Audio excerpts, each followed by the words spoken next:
ఎట్లా అనిపిస్తుంది మీకు రేవంత్ రెడ్డి చాలా గారు హ్యాపీగా ఫీల్ అవుతున్నాం అండి. చాలా హ్యాపీగానే ఉంది. ఉమ్.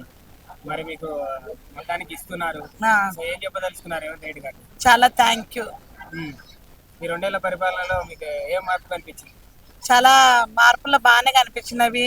రోడ్లు ఏంటి, డబుల్ బెడ్రూమ్లు ఏంటి, చాలా చాలా ఇంప్రూవ్మెంట్ చాలా ఉంది. ఉమ్. మరి గవర్నమెంట్ పథకాలు వస్తున్నాయి మాకు మీకు? అందుతున్నాయండి. ఉమ్. 3 నెలల బియ్యం అందినవి. ఉమ్. అదే విధంగా పింఛన్ అందుతుంది. ఉమ్. అదే విధంగా పొలం పైసలు అందుతున్నాయి. ఉమ్. ఇంకా మరొకసారి ఇది కుటుంబ మిషన్ కూడా అందుతుంది.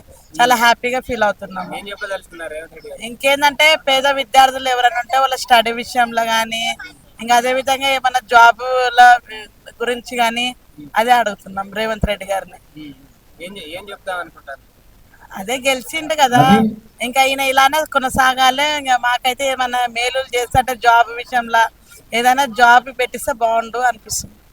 ఉమ్. ఇదైతే మీకు ఇప్పుడు హ్యాపీ అనిపిస్తుంది? చాలా హ్యాపీగా సంతోషంగా ఉన్నాం.